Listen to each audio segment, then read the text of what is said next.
Hello students.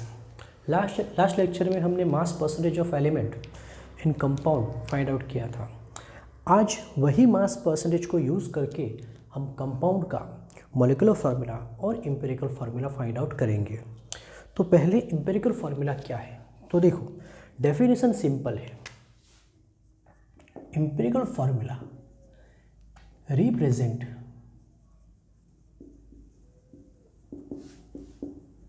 the simplest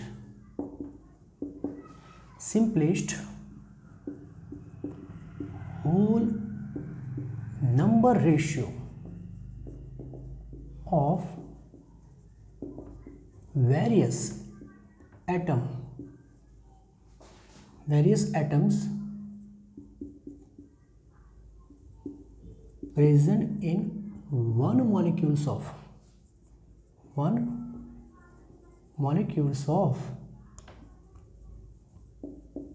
compound. देखो empirical formula क्या represent करेगा कि कंपाउंड के वन मॉलिक्यूल्स में जितने भी एटम है वो एटम का सिर्फ और सिर्फ simple whole number ratio represent करेगा। एग्जाम्पल देखेंगे तो मॉलिक्यूलर फॉर्मूला क्या होता है।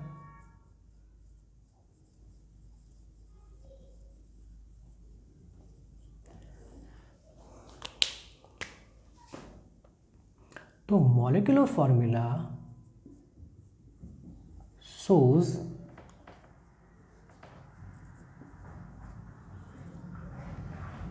molecular formula represent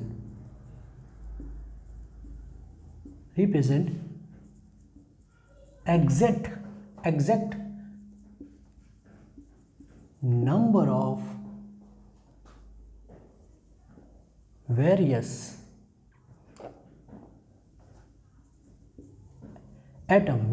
atom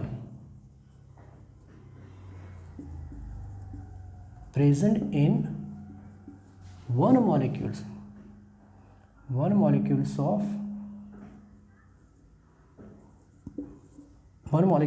of compound. तो देखो यहाँ पे क्या बताया कि molecular formula exact number of various atom represent करेगा, जबकि यहाँ पे सिंपल रेशियो रिप्रेजेंट करेगा। जैसे कि एग्जांपल ले लेते हैं।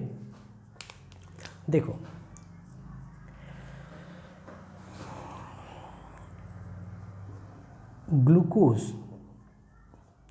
ग्लूकोज का मॉलिक्यूलर फार्मूला C6H12O6 है, जबकि उसका एम्पिरिकल फार्मूला CH2O है। देखो मॉलिक्यूलर फार्मूला ये बताएगा कि ग्लूकोज के वन मॉलिक्यूल्स में 6 कार्बन 12 हाइड्रोजन एंड 6 ऑक्सीजन होगा वन मॉलिक्यूल्स में, एग्जैक्ट नंबर ऑफ एटम्स। जबकि एम्पिरिकल फार्मूला ये रिप्रेजेंट करेगा कि ग्लूकोज कार्बन हाइड्रोजन ऑक्सीजन से तो बना है, लेकिन उसका रेशियो 1:2:1 ही होगा। वो simple whole number ratio represent करेगा, वो एग्जैक्ट नंबर ऑफ एटम कभी भी बताएगा नहीं। ठीक है। उसी तरह सपोज इथेन है, इथेन का मॉलिक्यूलर फार्मूला C2H6 होता है, जबकि ये हो जाएगा बराबर। तो ये क्या रिप्रेजेंट करेगा कि यहाँ पे रेशियो होल नंबर रेशियो क्या है 1:1:3 है, 1:3 है। ठीक है। तो बात समझ में आनी चाहिए। एम्पिरिकल फार्मूला सिर्फ और सिर्फ ये रिप्रेजेंट करेगा कि जो भी कंपाउंड है उसके मॉलिक्यूल्स कौन कौन से एलिमेंट से बने हैं और उसका एलिमेंट के नंबर रेशियो क्या है, जबकि मॉलिक्यूलर फार्मूला क्या रिप्रेजेंट करेगा exact number of atom present in one molecules. Now ये दोनों के बीच में रिलेशन क्या है, सबसे मोस्ट इंपॉर्टेंट। तो मॉलिक्यूलर फार्मूला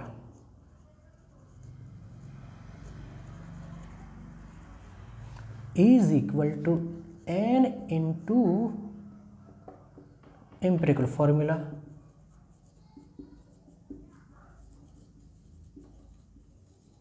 इसका मतलब दोनों के बीच में रिलेशन तो है, जहाँ पे n क्या है, n फैक्टर है और वो फैक्टर कैसे फाइंड आउट करेंगे, वो फैक्टर आपको फाइंड आउट करना है molecular mass divided by formula mass. जैसे कि देखो यहाँ पे देखो, मॉलिक्यूलर फार्मूला से जो भी मास मिलेगा, जैसे कि 180 मिलेगा आपको, 180 मोलर मास मिलेगा, वो होगा मोलर मास। मॉलिक्यूलर फार्मूला से जो भी मास मिलेगा, जैसे कि ये 12 + 6 कर दो, 24 + 6 तो 30, ये आपका मोलर मास हो गया। ठीक है, अब एम्पिरिकल फार्मूला से भी तो कोई मास मिलेगा, उसी को बोलेंगे फार्मूला मास। जैसे कि यहाँ पे कितना होगा, कार्बन 12 है, हाइड्रोजन 2 है, 12 + 2 14, 14 + 16 कितना हो गया 30। तो ग्लूकोज का फार्मूला मास कितना हो गया 30। उसी तरह इथेन का फार्मूला मास कितना हो जाएगा 12 + 3 तो कितना हो जाएगा 15। तो बात समझ में आई। ये फैक्टर हमें कैसे फाइंड आउट करना है, मॉलिक्यूलर मास को फार्मूला मास से डिवाइड करना है। Formula mass means empirical formula से जो भी मास मिलता है वो होता है फार्मूला मास।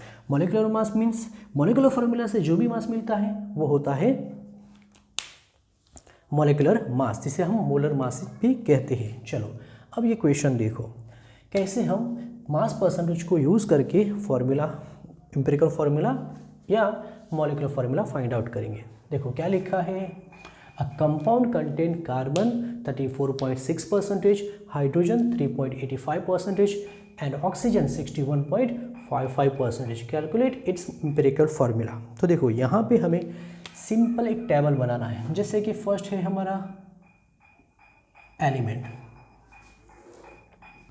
एलिमेंट होगा, फिर जो भी हमें मास परसेंटेज दिया है वो देखिए लिखेंगे, फिर एलिमेंट का एटॉमिक मास लिखेंगे। अब सबसे मोस्ट इम्पोर्टेंट, अब रेशियो लेंगे। रेशियो किसका, mass percentage divided by atomic mass. और लास्ट में सिंपलेस्ट रेशियो, बराबर। अगर आपको फिर भी ज़रूरत पड़े तो आप होल नंबर ले सकते हो।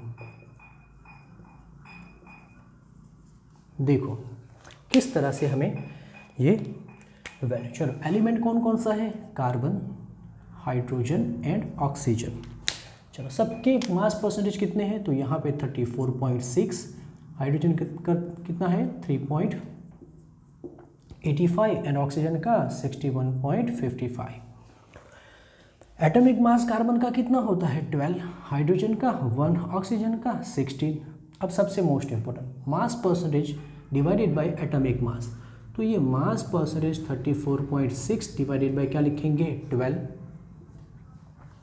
उसी तरह 3.85 डिवाइडेड बाय 1 और उसी तरह 61.55 डिवाइडेड बाय 16 लिखेंगे। ओके चलो अब देखो यहाँ पे ये जो भी होगा वो ऑलमोस्ट 2.88 होगा। आप खुद कैलकुलेट करके देखो, ये तो 3.85 ही होगा और ये भी 3.85 ही आएगा। ठीक है, तो हमें रेशियो मिल गया। अब सब सिंपलेस्ट रेशियो यहाँ पे क्या करना है, ये तीनों में सबसे लोएस्ट वैल्यू कौन सी है, सबसे लोएस्ट वैल्यू तो 2.88। तो सब नंबर को 2.88 से डिवाइड कर दो। जैसे कि यहाँ पे लिखेंगे 2.88 डिवाइडेड बाई 2.88, यहाँ पे लिखेंगे 3.85 डिवाइडेड बाई 2.88 और यहाँ पे लिखेंगे 3.85 डिवाइडेड बाई 2.88। चलो ये तो आंसर आएगा 1, ये आएगा 1.33 और ये भी हो जाएगा 1.33। अब प्रॉब्लम क्रिएट हो गया, हमने देखा था कि एम्पिरिकल फार्मूला में तो सिर्फ और सिर्फ क्या होना चाहिए, होल नंबर ही होना चाहिए। ये तो बराबर है, लेकिन यहाँ पे तो डेसिमल नंबर आया। अब 1.33 मतलब कितना होता है, तो एक्चुअली 1.33 मतलब 4/3 होगा। कितना होता है, 4/3, बराबर। देखो अब क्या करेंगे, फिर भी हमें तो होल नंबर ही चाहिए, तो क्या करेंगे कि हमारे पास 1 है, 4/3 है, 4/3 है, तो ये सब नंबर को हम 3 से मल्टीप्लाई कर दें। अगर 3 से मल्टीप्लाई करेंगे, देखो इसे 3 से मल्टीप्लाई करो तो 3 × 1 3 हो जाएगा, तो यहाँ पे होल नंबर 3 लिखेंगे। 3 इंटू ये करेंगे तो 3 कैंसिल हो जाएगा, तो यहाँ पे आंसर आएगा 4, और फिर यहाँ पे भी 3 कैंसिल मतलब 4। तो यहाँ पे होल नंबर फाइंड आउट करने के लिए मुझे क्या करना पड़ा, सब वैल्यू को 3 से मल्टीप्लाई करना पड़ा। ठीक है, अब देखो आंसर आ गया। यहाँ पे simplest ratio of carbon to hydrogen to oxygen कितना हुआ है, 3:4 है कि नहीं। तो इसका मतलब carbon, number of carbon atom कितना है 3, नंबर ऑफ हाइड्रोजन एटम कितना है 4, और नंबर ऑफ ऑक्सीजन भी कितना है 4। तो यही हो गया हमारा एम्पिरिकल फार्मूला। ठीक है, कॉपी करो। नेक्स्ट तो क्वेश्चन हम देखेंगे। देखो फर्स्ट है, organic compounds contain carbon 49.3%, hydrogen 6.84% and oxygen 43.86%, and it's vapour density हमको 73 वैल्यू दी है। तो हमें मॉलिक्यूलर फार्मूला फाइंड आउट करना है। मॉलिक्यूलर फार्मूला हमने पहले एम्पिरिकल फार्मूला फाइंड आउट किया। एम्पिरिकल फार्मूला मिलेगा तब जाके मॉलिक्यूलर फार्मूला मिलेगा। देखो किस तरह से करना है, तो पहले तो हमारे पास एलिमेंट है, ठीक है, फिर मास परसेंटेज, फिर एटॉमिक मास होता है, और सबसे most important mass percentage divided by atomic mass.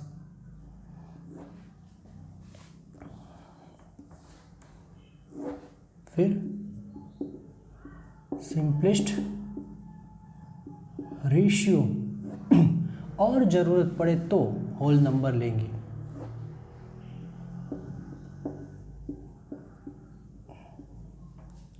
ठीक है, चलो वैल्यू रखेंगे। देखो एलिमेंट कौन कौन से हैं, carbon, hydrogen and oxygen. Carbon का परसेंटेज कितना है 49.3, यहाँ पे 6.84, और ये वैल्यू है 43.86। एटॉमिक मास तो 12, 1 एंड 16 होगा। अब हमें क्या करना है, मास परसेंटेज को एटॉमिक मास से डिवाइड करना है। जैसे कि 49.3 डिवाइडेड बाई 12 हो जाएगा, यहाँ पे 6.84 डिवाइडेड बाई 1 हो जाएगा, फिर यहाँ पे 43.86 डिवाइडेड बाई 16 हो जाएगा। अब ये जो आंसर है ऑलमोस्ट 4.1 होगा। यहाँ पे तो 6.84 ही रहेगा, जबकि ये ऑलमोस्ट 2.74 हो जाएगा। अब क्या करना था, ये तीनों में लोएस्ट वैल्यू कौन सी है, तो ये है, तो हर एक वैल्यू को इससे डिवाइड करना है। जैसे कि 4.1 डिवाइडेड बाई 2.74, फिर 6.84 डिवाइडेड बाई 2.74, फिर 2.74 डिवाइडेड बाई 2.74। ये तो आंसर 1 हो जाएगा। ये आंसर 1, ये 2.5 होगा, जबकि ये 1.5 होगा। अब देखो फिर से एम्पिरिकल फार्मूला में तो होल नंबर ही चाहिए। तो बताओ इसका मतलब क्या होता है, इसका मतलब होता है 3/2। उसी तरह इसका मतलब क्या होगा 5/2 और ये हो गया 1। अब क्या करते थे याद करो, 3/2 रेशियो 5/2 और 1। अब इसको मुझे होल नंबर में कन्वर्ट करना हो तो हर एक को मुझे किससे 2 से मल्टीप्लाई करना पड़ेगा। तो मल्टीप्लाई बाई 2, तो आंसर क्या आएगा, यहाँ पे 3 रहेगा क्योंकि 2 2 कैंसिल, यहाँ पे 5 रहेगा क्योंकि 2 2 कैंसिल, लेकिन यहाँ पे रहेगा 2, तो होल नंबर हो जाएगा 3 5 एंड 2। ठीक है, चलो तो हमें एम्पिरिकल फार्मूला मिल गया। फर्स्ट हमें मिल गया एम्पिरिकल फार्मूला, कार्बन कितना 3, तो 3, हाइड्रोजन कितना 5 और ऑक्सीजन 2 टाइम्स। अब एम्पिरिकल फार्मूला से जो मास मिलता है वो कौन सा होता है, फार्मूला मास। तो हम पहले फार्मूला मास फाइंड आउट करेंगे। नेक्स्ट फार्मूला मास, चलो कैसे, तो देखो कार्बन 12 इंटू 3 तो कितना हो जाएगा 36, 1 इंटू 5 5 हो जाएगा और ये 32 हो जाएगा। मेरे हिसाब से ये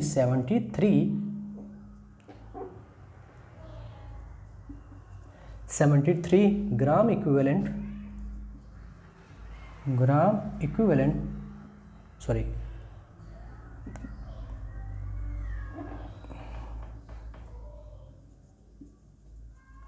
पर इक्विवेलेंट होगा। ठीक है, चलो मॉलिक्यूलर फार्मूला मिल गया। यहाँ पे वेपर डेंसिटी दी हुई है। याद करो मॉलिक्यूलर मास कैसे फाइंड आउट करेंगे, तो मॉलिक्यूलर मास फाइंड आउट करने के लिए याद करो एक फार्मूला है, is equal to vapour density into formula mass, है कि नहीं।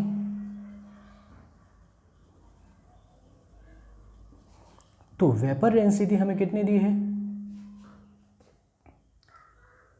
70, okay, vapour density into 2 formula 2 into vapour density थी।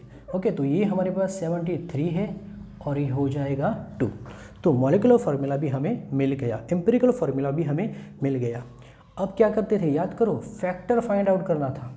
तो फैक्टर क्या हो जाएगा, फैक्टर मतलब molecular mass divided by empirical mass. Molecular mass कितना है 73 इंटू 2, एम्पिरिकल मास कितना है 73, मतलब कि फैक्टर कितना आया 2। अब ये फैक्टर को हम यूज़ करेंगे कैसे, तो molecular formula is equal to n into empirical formula था, है कि नहीं। फैक्टर हमें 2 मिला। अब ये तो हमारे पास वैल्यू है, देखो एम्पिरिकल फार्मूला क्या है, एम्पिरिकल फार्मूला क्या है C3H5O2 मल्टीप्लाई करो 6 10 O4, तो ये आपका आंसर। ठीक है, तो कैसे फाइंड आउट किया हमने एम्पिरिकल फार्मूला ढूंढा, उसके बाद फार्मूला मास फाइंड आउट किया। हमें मॉलिक्यूलर फार्मूला ढूंढने के लिए वेपर डेंसिटी की वैल्यू दी थी, तो वेपर डेंसिटी इंटू 2 फार्मूला ही है, उससे हमें क्या मिल गया, मॉलिक्यूलर मास मिल गया। मॉलिक्यूलर मास को एम्पिरिकल मास से डिवाइड किया तो हमें n फैक्टर मिल गया, वो फैक्टर से मल्टीप्लाई किया तो ये वैल्यू मिल गई।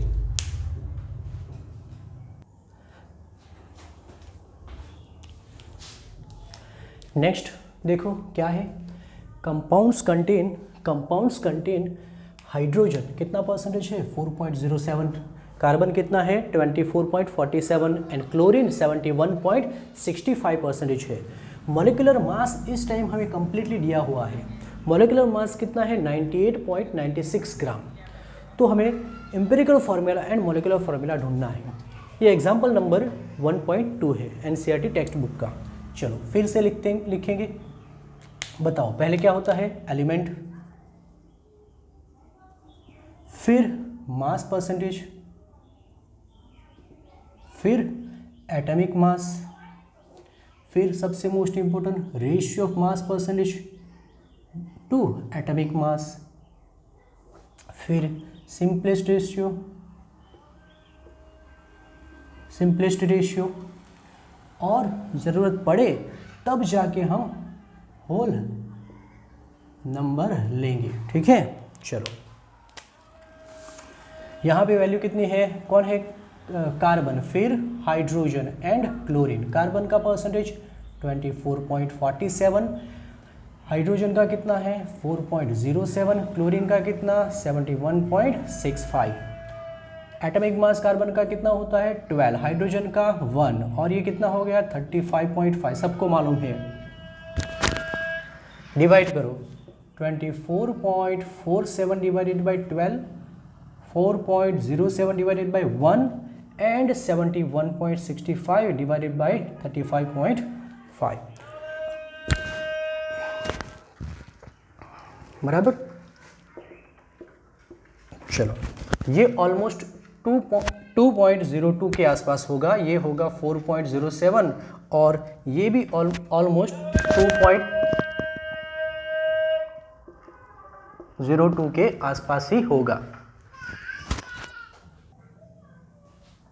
ओके, नेक्स्ट हम क्या करते थे, सिंपलेस्ट रेशियो लेने के लिए सबसे लोएस्ट वैल्यू कौन सी है 2.02, तो सबको 2.02 से डिवाइड कर दो, 2.02 divided by 2.02, 4.07 divided by 2.02 and 2.02 divided by 2.02, ये 1, ये ऑलमोस्ट 2 और ये 1।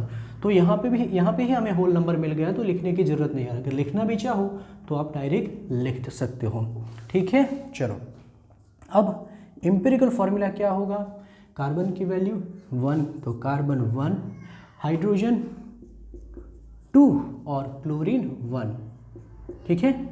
एम्पिरिकल फॉर्मूला से हमें क्या मिलता है, फॉर्मूला मास। चलो ये हमें फाइंड आउट करना है, कैसे फाइंड आउट करेंगे, चल बताओ। कार्बन का 12, हाइड्रोजन का 1 × 2 और ये हो जाएगा 35.5। ये वैल्यू ऑलमोस्ट 49.5 के आसपास होगी, 49.5 आप देख सकते हो ग्राम पर इक्विवेलेंट, ग्राम पर इक्विवेलेंट। अब याद करो, हमारे पास मॉलिक्यूलर मास है, मॉलिक्यूलर मास दिया हुआ है, हमने फार्मूला मास फाइंड आउट किया, तो हमें क्या मिल जाएगा एन फैक्टर। एन फैक्टर का फॉर्मूला क्या था, याद करो, एन फैक्टर मतलब क्या है, molecular mass divided by formula mass. तो मॉलिक्यूलर मास कितना है 98.96, जबकि फार्मूला 49.5, ये ऑलमोस्ट 1.99, जो कि 2 ही होगा होल नंबर में लेंगे तो। बस हमें मॉलिक्यूलर फार्मूला मिल गया, कैसे 2 × एम्पिरिकल फार्मूला जो कितना होता है C1H2Cl1, तो मल्टीप्लाई करो कितना हो जाएगा C2H4 एंड Cl2। तो ये हमारा फाइनल आंसर मतलब कि मॉलिक्यूलर फार्मूला।